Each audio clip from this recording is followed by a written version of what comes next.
Hello friends, my name is Faye and you're watching Mystery Date with a Book.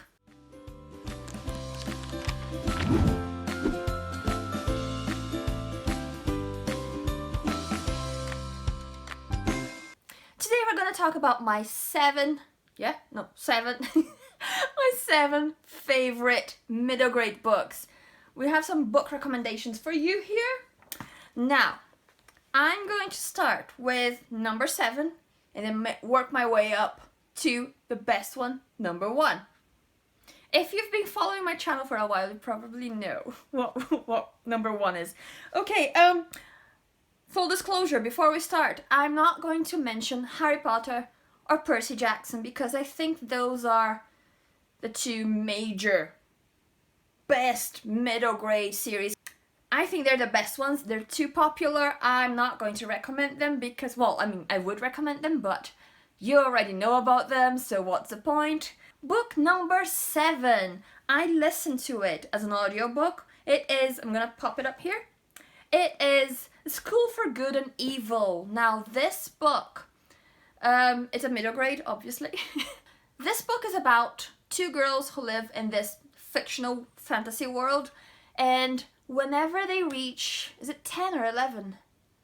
A certain age, whenever they reach a certain age, they go to this magical place. Like, they get taken from their homes in the middle of the night. It sounds quite scary. They don't know what really happens to them, but turns out it's a school. And the school is divided between good and evil. So there's a good school. Right next to it is the evil school where the evil students study and where the good students study. Does that make sense? I hope so. This girl, she's hoping to get taken away and taken to the good school because, you know, she's good. She's selfless. I was gonna say selfish. No. She's selfless. She has a friend who is, let's say, below her status. So she thinks that being her friend gives her good points, you know, extra bonus points. So she's expecting to go to the good school. And this other friend, the one who's below her station, she is also hoping to be taken away. But because she's always been very shy and quiet and, you know, very unsociable, everyone expects her to go to the evil school. I can't remember what she expects herself, or if she believes there's a school or not. See, it was a while ago, so I'm trying to remember the synopsis. So yes, they both end up going to the school, and things happen, and it's just brilliant. It's part of a series, and I cannot wait to get to the second one. I have reserved the second audiobook on Scribd a while ago, and I'm not subscribing to Scribd anymore. I'm taking a break from it because I have too many books to read. And yeah, so when I go back to Scribd, I'm going to listen to the second one because it was really good. Okay, book number 6. I have it right here. It is Murder Most Unladylike by Robin Stevens. Now this caught me by surprise. I got this as a gift. I'm going to leave the link up there for you.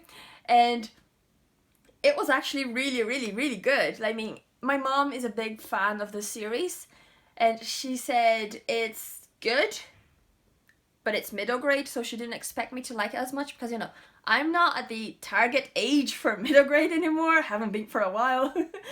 So yes, it involves, well, murder. There's a mystery behind it, and two girls, they set out to find out who the killer is. So they have their own investigation, and it's just brilliant. It's not a silly plot, if you know what I mean. Like, it's not watered down for children. There is a real mystery. You do have to actually think about it.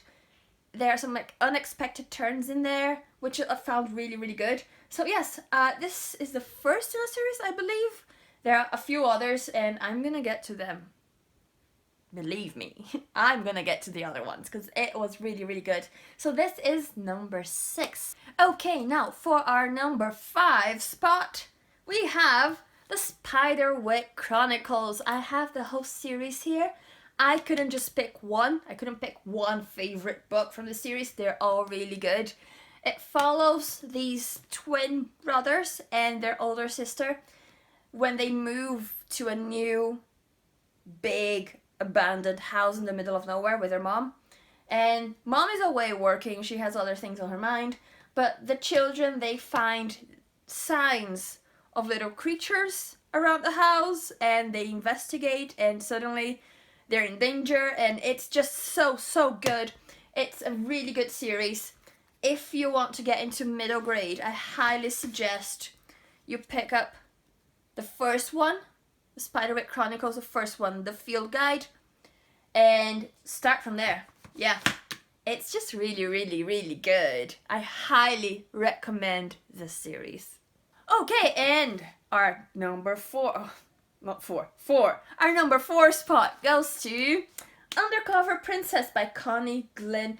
This book is really good. It was recommended to me by a friend and I really enjoyed this. I have the second one on my bedside table ready to go. I have so many books to read, it's crazy. But yes, the first one, if you like stories set in a boarding school, if you like stories with royalty, if you like a bit of a mystery, and if you like middle grade, basically, this is a book for you. It's very underrated, I think. It might make my underrated books video that I'm planning on doing in a while. Undercover Princess, really good. It's part of a series. The second one is on my bedside table. The third one is already out. I'm itching to buy it, but I'm on a book ban, so no buying for me.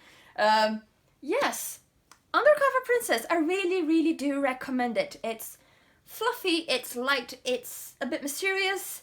It has a bit of adventure as well. It's just so good. I love a good boarding school book. That's all I'm gonna say. It's brilliant. So yeah, highly recommend it. Now we're getting to our top 3. Here we go. Number 3 is, no surprise to anyone, Anne of Green Gables by L.M. Montgomery. This is about this orphan girl. I think she's about, I want to say 9? At the start of the series, about 9 or 10, and she gets adopted by these farmers. There's a couple, an old couple. They need help with the farm, so they went and adopted what they thought was a boy. They wanted a boy, but whenever they went to the train station to pick up the child, it turns out it was Anne. It was a girl, and they were a bit iffy about keeping her. Like, how's a girl gonna help on the farm? I know, it was back in the day. Don't worry. I know how sexist this sounds. But it's such a brilliant book. It's set in Canada, which is a bit different as well. And Anne is just such a lovely, funny, intelligent character. The way she thinks, she's so imaginative, so creative. She will bring you back to your childhood in a way that no other character has ever done for me. She's just so brilliant. Her imagination is insane, like, honestly. So, Anne of Green Gables, it's a classic. I don't usually recommend classics, but this one I highly recommend because it's good. It's worth the hype. So, Anne of Green Gables, if you haven't read it yet, why not? And our number 2 spot goes to Nevermore, obviously by Jessica Townsend. Nevermore, The Trials of Morgan Crow. I love this book. It's so good. It's a middle grade. It's about Morgan Crow, this girl here. She is blamed for everything that goes wrong in her town. Or is it a village? I think it's a town. And everyone knows that she's unlucky. So if she's around, things are gonna go wrong. And everyone knows that on her 11th birthday, she's going to die. It's just what happens to cursed children in this fantasy world. And on the night of her 11th birthday, something unexpected happens, and you're gonna have to read the book to find out what it is. It's just so good. The characters are brilliantly well thought out. They're insane, so creative. I've seen some reviews where people compare this to Harry Potter. Now, it doesn't have the same plot line, it doesn't have the same style of characters, but the feel of the story is the same as Harry Potter. if you know what I mean. The feeling you get when you're reading this is the same as when you're reading Harry Potter. Not as a nostalgic feeling, I mean as if you're reading it for the first time. That's what I mean. It has lots of magic, lots of whimsy little plot twists, and the characters are so intricate, so amazing. And so yes, I highly recommend Nevermore by Jessica Townsend. It's, oh my goodness, I need to get a proper hardback copy because I think I'm gonna do a whole collection of the series. I hope it's more than a trilogy. Right now it's not clear. I looked it up. It's not clear if it's going to be a trilogy or if it's going to be a longer series. I'm hoping it's going to be a longer series because I need more of this world. I need more of Nevermore. And our number one spot, the best middle grade book I have to recommend.